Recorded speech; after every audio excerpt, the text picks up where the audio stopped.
schooling was never a goal. Like I never thought of schooling as being a way to get a better life for me. I thought if I didn't make it in basketball, I wouldn't make it at all. It's Banky.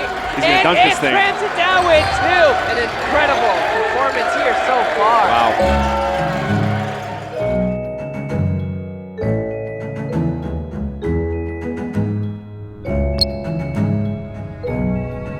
I started playing basketball at 8 years old. I was really, really bad. My first couple of years, I never played basketball before. My dad's never played basketball before. And I remember watching Kobe Bryant play basketball, and I was like, wow, I didn't know you could really do that stuff. I've never seen anyone do anything like that. So after that, I actually fell in love with the game a lot more. I spent hours and hours practicing, and ever since then, I've been playing competitively. I remember it was in the other gym, and you said, Coach, if I make this from center court, you got to play me one-on-one. He made it. So we had to play one-on-one. I remember I won though. You won. My assistant coach, he was at the Nationals, and Banky was on Team Alberta. And we were searching for a particular need, which was rebounding and athletic forward. Conrad had texted me right away when he was out there after watching Alberta and Banky play. And Banky actually led the Nationals in rebounding that summer. I mean, we have a model. We try and say, recruit character, teach skill. And he's definitely was a character kid right from the beginning.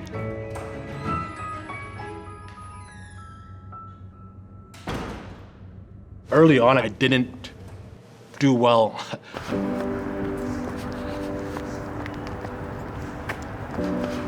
I was playing like 0 minutes. I probably played out 2 minutes every second game. And at the same time, I was doing terrible at school. I remember at the end of my first semester, I actually almost got kicked out of university for having a super low average. I'm just saying to myself, why am I doing all of this for? Like, this doesn't make any sense. Well, he struggled. He struggled academically, and he struggled with basketball. I even told one of my friends beforehand, I told him, I was like, I'm gonna talk to Chris, I'm about to quit the basketball team, and I'm about to drop out of school. I remember Conrad and I sitting down with him and saying, you know, it's your first year, it's a transition. He said, Banky, we see you have a lot of potential inside of you, and he tried to make me question if I really have done everything possible. You're not training all the time. You're not going to workouts all the time. Like, you're not doing everything you need to be successful. And that's not something I never really thought about. I feel like especially early on, it was more me not being good enough and less of me not working hard enough. Let's do a rescreen roll.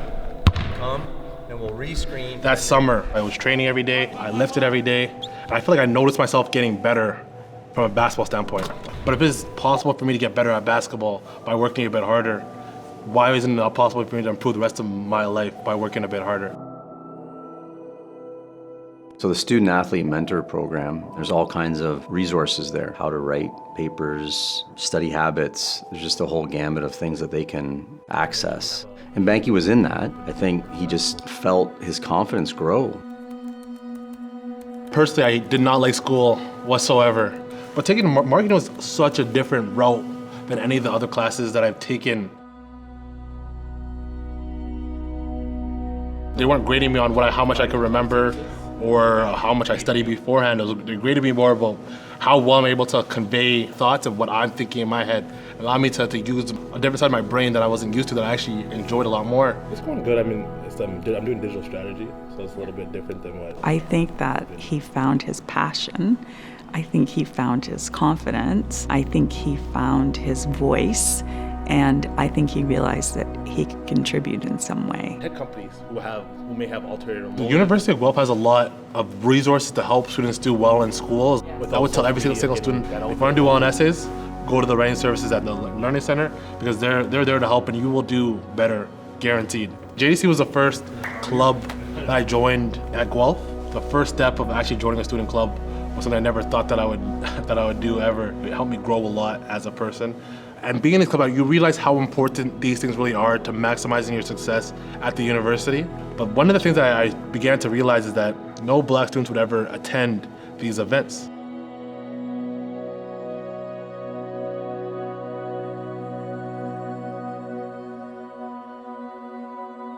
It's gonna be an exciting journey. This is the first time we're doing it, obviously.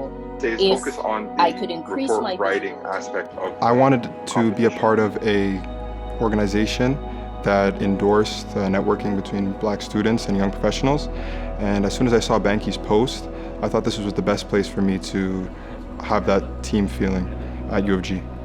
There was such a big divide, and that black students were missing out, and we felt that we could easily take down these barriers that they see and hopefully get them to capitalize on these amazing opportunities that the university has. The Guelph Black Professionals has shown me how to be a better leader. You're only as strong as your weakest link, so as long as everyone is involved and actively participating, the whole team will be successful. Having this organization not only helps black students in our community, it helps everybody else think differently about the community. Everything that you're doing is influencing and affecting people so positively and so amazing. I am so proud to know you. Thank you. I mean, you're just incredible. I think what happens is we come with voices in our head that have been told to us our whole lives. And I see for Banky, someone that might have been telling himself wrong things about who he was. And I think as an institution and as a instructor, our opportunity is to help them find those voices, their real voice, who they really are. You could find passion in university. I think if anyone looked at me in first year, I don't think anyone would really have said, you could be going to do your master's. I couldn't do it. I didn't think I could do it. I don't have the grace to do this. But now to be where I am now, and I have all these possibilities and all these opportunities, and it's just so amazing to think about.